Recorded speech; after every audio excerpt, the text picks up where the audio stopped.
दोस्तों PC build के components बहुत ही ज्यादा हाई प्राइस में होते जा रहे हैं। लोग बजट के ऊपर बात करना चाह रहे हैं, बजट पीसी बिल्ड करना चाह रहे हैं, कोई ऑप्शन नहीं बच रहा है। अब इस वक्त की ऑप्शन की बात करें तो यूज्ड मार्केट की तरफ लोग भाग रहे हैं और भागना मजबूरी हो गई है। तो क्या कर सकते हैं? बजट पीसी बिल्ड की बात करें 30-35 हजार 40 हजार तक का तो एक्चुअली हो क्या सकता है? अगर हम लोग यूज में बात करें, कहीं पर न्यू में अगर वो प्रोडक्ट मिल रहा है तो उसका प्राइस क्या रहता है, क्या होना चाहिए, उस पर हम लोग बात करेंगे और एक बेहतर पीसी बिल्ड करने की कोशिश करेंगे इस वीडियो के अंदर, जिसके अंदर हम लोग जानेंगे कि कौन कौन सा कंपोनेंट लगाना चाहिए। अगर वो नहीं मिल रहा है, उसका प्राइस ओवर प्राइस है, तो हमें क्या करना चाहिए, या फिर इसके जगह पर और हमें क्या लगाना चाहिए, उसके बारे में हम लोग बात करना चाहेंगे। या फिर अगर ये प्रोडक्ट मिल रहा है तो इसको बिल्ड करने के बाद इसका रिजल्ट क्या निकल करके आने वाला है, क्या इसका परफॉर्मेंस होने वाला है। ये वीडियो बहुत इन्फॉर्मेटिव होने वाली है, समझने के लिए वीडियो अंत तक बने रहें। वीडियो पसंद आती है तो प्लीज वीडियो को लाइक करें, अपने दोस्तों के साथ शेयर भी करते रहें और इसी प्रकार के तमाम वीडियोस के लिए चैनल को सब्सक्राइब करें, चैनल के साथ बने रहें, क्योंकि बहुत सारी वीडियोस जो है इस चैनल पे पड़ी हुई हैं और आती भी रहेंगी। बाकी सभी प्रोडक्ट लिंक जो है यहाँ पर भी प्रोडक्ट पे दिखाई दे रहा होगा, उस पे आपको मिल जाएगा। बाकी अमेज़न का लिंक सारा डिस्क्रिप्शन में हमने डाल रखा है, वहां से जाकर के देख सकते हैं। आइए दोस्तों चलते हैं, देखते हैं कि इसके अंदर हम लोग कौन कौन सा कंपोनेंट लगाने वाले हैं और उसकी जगह पर क्या हम लोग यूज कर सकते हैं। पहले हम लोग प्रोसेसर की बात करते हैं। प्रोसेसर का प्राइस बहुत ही हाई हो रखा है। अगर हमारा बजट कम है तो आप i3 10th जनरेशन के साथ में जा सकते हैं, जो कि 6-6.5 हजार रुपए तक अगर मिलता है नया में तो ठीक है, यूज्ड में 4 से 5 हजार के अंदर अगर मिल जाता है तो आप बिल्कुल भी बाय कर सकते हैं, क्योंकि अभी भी ये बहुत पावरफुल है, बहुत अच्छा प्रोसेसर है। बजट के लिए अगर हैवी गेमिंग नहीं करना है, हैवी वीडियो एडिटिंग नहीं करना है तो बहुत अच्छा प्रोसेसर आज भी है। बाकी इसके जगह पर अगर बात करें कि नया कोई प्रोसेसर आप चाहते हैं तो इसके जगह पर 12th जनरेशन के साथ में पीसी बिल्ड कर सकते हैं। i3 का 12100 जिस पर भी वीडियो पड़ी हुई है, जाकर के आप देख सकते हैं। तो ये प्रोसेसर खरीदिए, मैक्स टू मैक्स 6,500 रुपए तक मिलता है नया में तो खरीदिए, यूज्ड में 5,000 के अंदर मिलता है तो खरीदिए।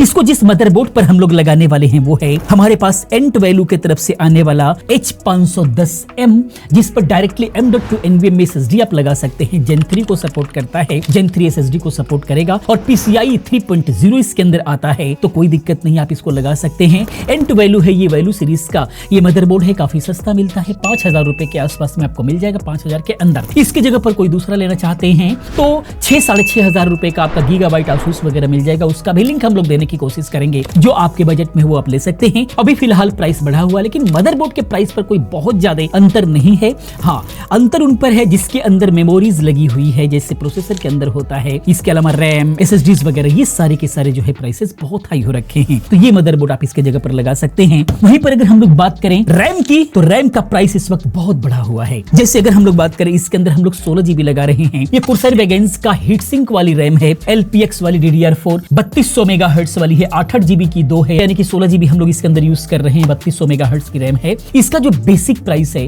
वो 1800 से 2000 रुपए के बीच में होना चाहिए, लेकिन इसका प्राइस अभी 3000, 3500, 4000 रुपए तक गया हुआ है। बेसिक प्राइस के आसपास अगर ये मिलता है, थोड़ा भी ऊपर नीचे मिलता है तो आप इसको ले सकते हैं। लेकिन अगर बजट टाइट है तो आप EVM वगैरह का ले सकते हैं। EVM का हीट सिंक वाली जो रैम होती है वो 1000-1500 रुपए में एक पड़ती है, 1000-1200-1300 रुपए में, तो 2000-2500 रुपए में 3000 के अंदर अंदर वो 2 रैम पड़ जाएगी, वो आप ले सकते हैं। कई सारा हमने लिंक दे रखा है, जो भी सही प्राइस में मिले वो आप बाय कर सकते हैं, क्योंकि प्राइसेस बहुत हाई हो रहे हैं। वहीं पर अगर हम लोग SSD की बात करें तो SSD का भी वही हाल है, M.2 NVMe SSD हम लोग लगाने वाले हैं। इसके अंदर हम 250 GB लगा रहे हैं। इस SSD को 250 GB WD ग्रीन जो है, हमने इसको सेल के दौरान 1500 रुपए में लिया हुआ था और इसका जो एवरेज प्राइस रहा है वो हमेशा 1800 से 2000 रुपए के बीच में रहा है। बाकी जो 256 GB रही है हमेशा वो 1500 से 1800 रुपए के बीच में रहा है, जिसके अंदर जेब्रोनिक्स आ जाता है, एंटी स्पोर्ट आता है और भी बहुत सारे आते हैं, जिसको जो है हम लोगों ने यूज किया हुआ है। कंसिस्टेंट वगैरह का हो गया, तो उस सब का लिंक हमने दिया हुआ है, लेकिन प्राइसेस बहुत हाई हैं।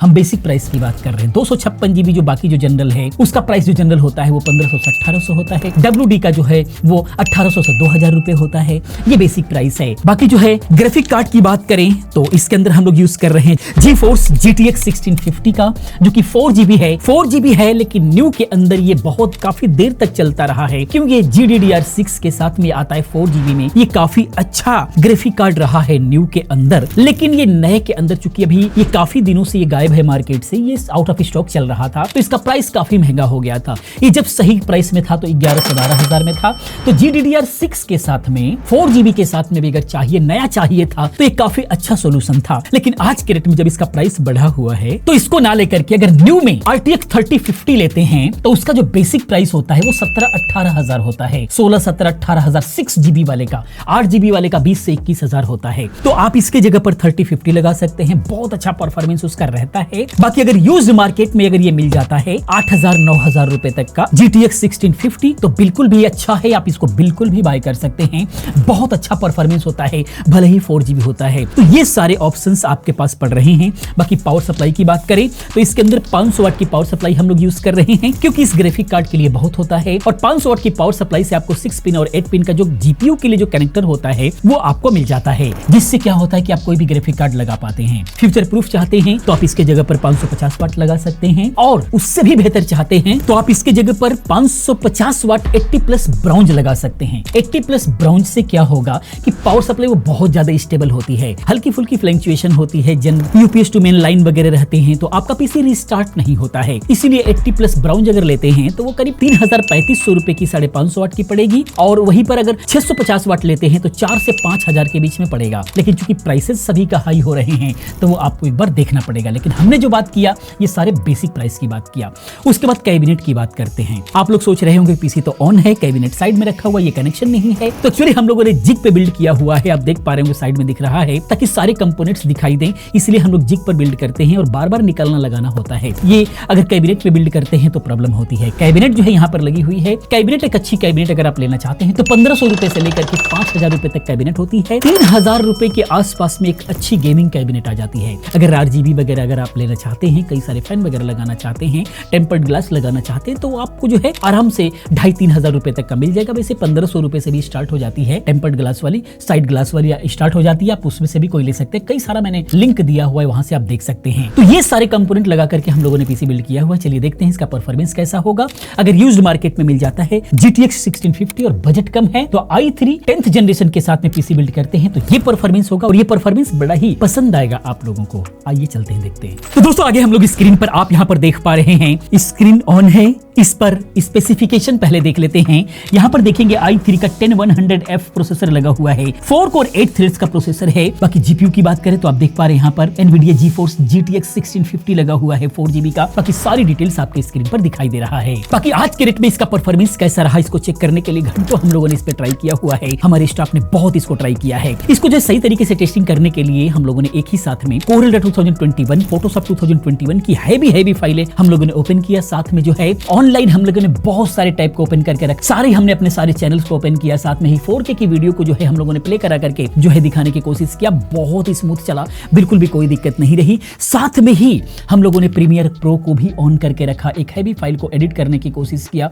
ये सारी चीजें चलाया, एक साथ में ओपन है सारा का सारा। लेकिन उसके साथ में कोरल ड्रा पर जब हम लोगों ने काम करने की कोशिश की, जो कि एक हैवी फाइल पे काम हो रहा है, फिर भी बहुत ही स्मूथ चला, कहीं भी दिक्कत नहीं आई। साथ में फोटोशॉप के अंदर भी जो है हम लोगों ने बहुत अच्छा जो है काम करने की कोशिश किया हैवी फाइल पर।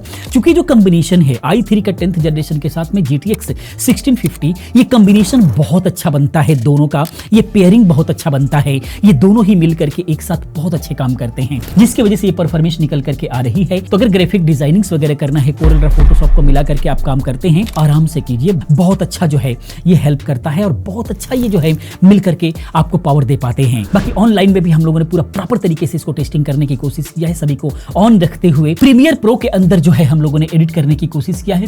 बेसिक तौर पे अगर आप एडिट करना चाहते हैं, यूट्यूब वीडियोस वगैरह एडिट करना चाहते हैं तो हो सकता है। हाँ, हैवी एडिटिंग्स की बात नहीं करेंगे, क्योंकि एडिटिंग में जो एडिटिंग हमारी होती है वो CPU टास्क होता है, CPU पर बेस्ड होता है। तो यहाँ पर जो है i3 ही है, 10th जनरेशन है, जिसकी वजह से थोड़ा सा हैवी वर्क के लिए कमजोर पड़ेगा। बाकी जो है इफेक्ट वगैरह लगाते हैं तो वहां पर जो है आपका GPU हेल्प कर दे रहा है, रेंडरिंग में GPU हैंडल करता है।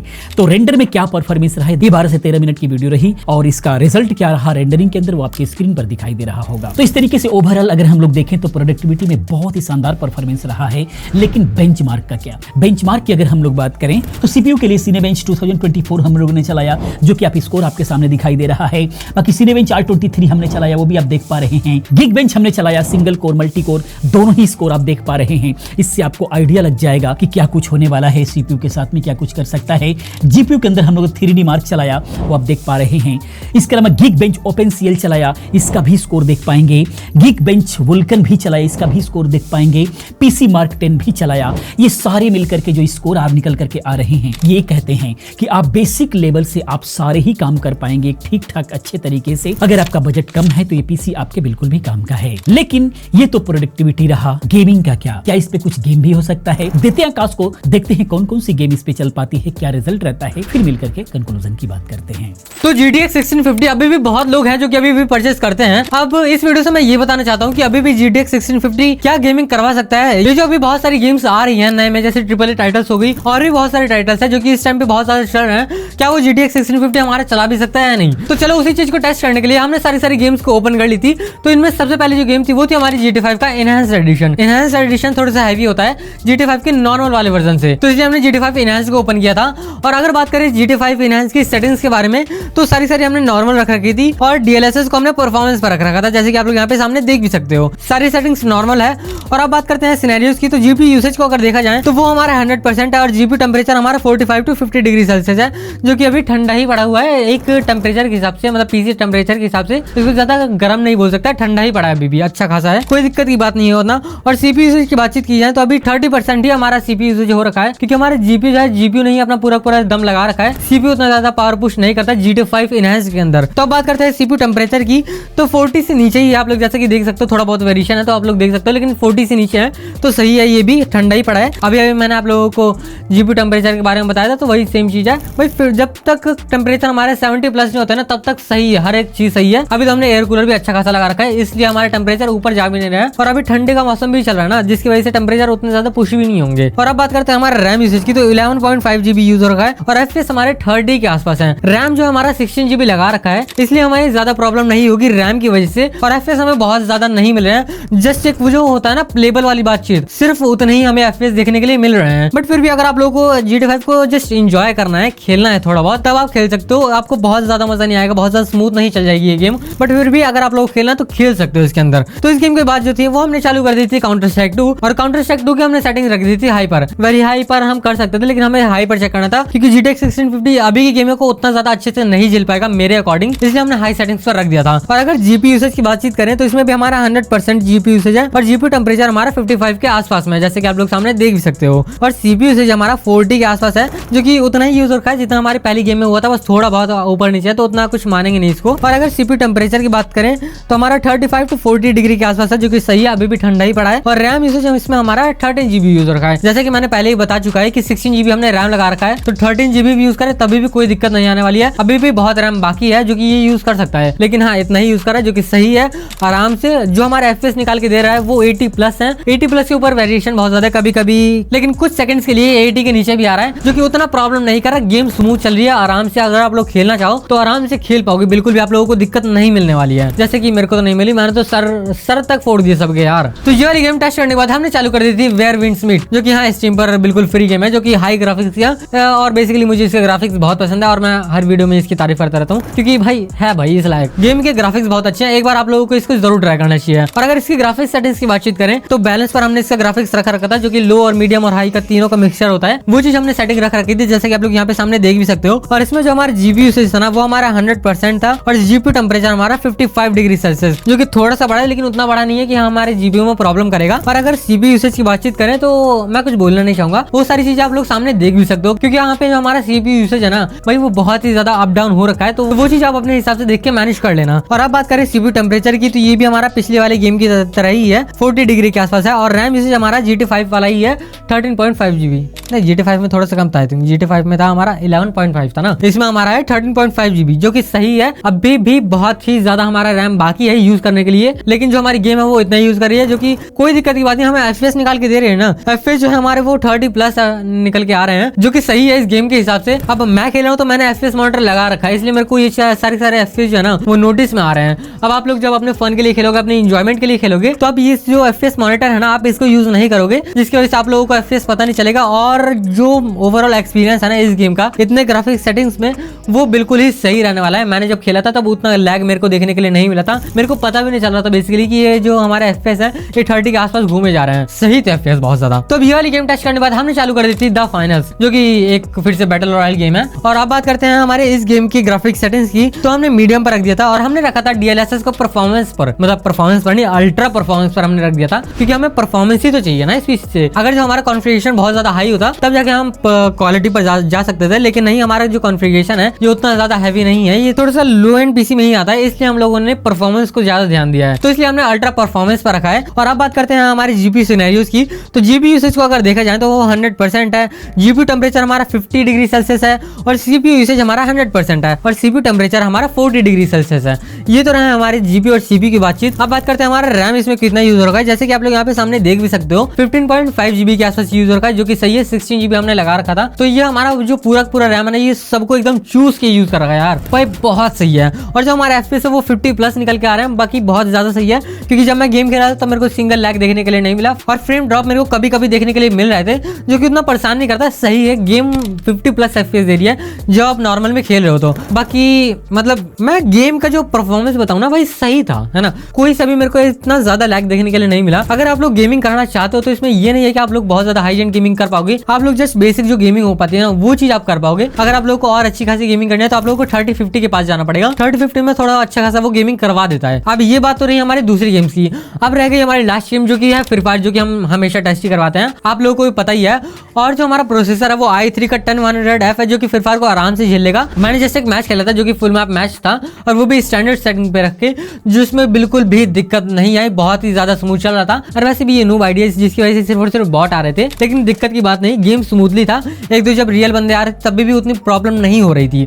अगर आप लोगों को खेलना है तो आराम से खेल पाओगे इसमें। जैसे कि मैंने खेला, थोड़ी देर तक खेला, 8-10 किल कर दिए, वहां पर मेरे को सिंगल एक फ्रेम ड्रॉप तक देखने के लिए नहीं मिला था। इसलिए मैं रिकमेंड करूंगा कि आप इस पीसी में फ्री फायर आराम से खेल पाओगे। और हमारा इसमें GTX 1650 का कोई भी रोल प्ले नहीं होता, फ्री फायर सिर्फ और सिर्फ प्रोसेसर को यूज करती है, इसलिए जो प्रोसेसर है हमारा ये उतना वीक नहीं है। अगर आप लोग खेलना है स्टैंडर्ड सेटिंग पर ही खेलना या तो स्मूथ सेटिंग पर जाना, बाकी अगर इससे ऊपर जाओगे तो गेम लैग करनी है। ये प्रोसेसर पावरफुल है लेकिन उतना भी ज्यादा पावरफुल नहीं है। और आप बात करते हैं ये पीसी आप लोगों को गेमिंग के लिए बिल्ड करना चाहिए या नहीं करना चाहिए, तो मैं नहीं चाहूंगा कि आप लोग इसको जस्ट गेमिंग के लिए बिल्ड करो, क्योंकि आने वाले टाइम में और गेम के अपडेट्स आते रहते हैं और नई नई गेम्स आती है। क्या पता अगर गेम्स के अपडेट आए, जैसे मान लो GTA 5 एनहांस्ड है, उसके अभी अपडेट आते रहते हैं हमेशा, और क्या पता फ्यूचर में और 2-3 अपडेट आए और थोड़ी सी और हैवी बन जाए, तो GTX 1650 जो है वो उसको बिल्कुल भी हैंडल नहीं कर पाएगा। जैसे कि अभी हमने जो FPS देखे ना वो 30 के आसपास थे, जो कि उतना ज्यादा बेस्ट नहीं थे, वो जस्ट प्लेबल थे। उससे थोड़े से भी नीचे होता है ना तो हमारी जो गेम थी ना वो बिल्कुल भी प्लेबल नहीं रहती। तो अगर आप लोगों को बिल्ड करना है ना गेमिंग के लिए, तो गेमिंग के लिए आप लोगों को GPU चेंज करना पड़ेगा। बाकी प्रोसेसर तो ठीक है, क्योंकि हमारी जो टेस्टिंग थी उसमें आप लोगों ने देखा ज्यादा से ज्यादा हमारा CPU पावर नहीं लगा रहा था, हमारे GPU ही पावर लगा रहा था। 100% यूसेज पे हमेशा था, जिसकी वजह से हमारा जो GPU थोड़ा सा लो पड़ जा रहा था इन सब गेम्स के लिए। तो 3050 तक आप लोगों को जाना चाहिए। अगर उससे नीचे जाओगे तो आप लोगों को थोड़े बहुत कॉम्प्रोमाइजेशन देखने के लिए मिल ही जाएंगे। तो इसलिए अगर आप लोगों को खेलना है तो ये वाली मशीन प्रॉपर गेमिंग के लिए मत बिल्ड करना। तो अगर आप लोगों के डाउट अभी तक क्लियर हो गए हैं तो अच्छी बात है। अगर डाउट क्लियर नहीं हुए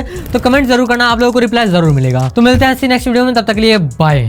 तो दोस्तों ये हमारा था i3 का 10100F के साथ में GTX 1650 का कमाल। आपने देखा प्रोडक्टिविटी की अगर मैं बात करूं तो प्रोडक्टिविटी में जो भी हम लोगों ने काम किया बहुत अच्छा है। इस लेवल से आप आराम से काम कर सकते हैं। गेमिंग की बात करें तो बिल्कुल गेमिंग पर्पज से लेना आज के डेट में AAA टाइटल वगैरह खेलने के लिए बिल्कुल भी पॉसिबल नहीं है, उसके लिए नहीं है, ये मजा नहीं आएगा। लेकिन हाँ, आप बेसिक तौर पर जो भी ग्राफिक कार्ड है, जो ग्राफिक कार्ड है 4GB का GTX 1650, उसके अकॉर्डिंग जो पेयरिंग है मिला जुला ही रहा, ओके ओके से रहा। बहुत अच्छा नहीं कह सकते तो बहुत खराब भी नहीं कह सकते, जो भी रहा आपने देखा ही। बाकी आपको कैसा लगा प्लीज आप कमेंट में जरूर बताएं। इसी प्रकार की तमाम वीडियोस को देखने के लिए चैनल को सब्सक्राइब करें, चैनल के साथ बने रहें, क्योंकि इस तरह की तमाम वीडियोस हम लोग लेकर के आते रहते हैं। मिलते अगली वीडियो में किसी और इन्फॉर्मेटिव वीडियो के साथ में। पूरी वीडियो देखने के लिए चैनल को सब्सक्राइब करने के लिए आप सभी का बहुत बहुत धन्यवाद।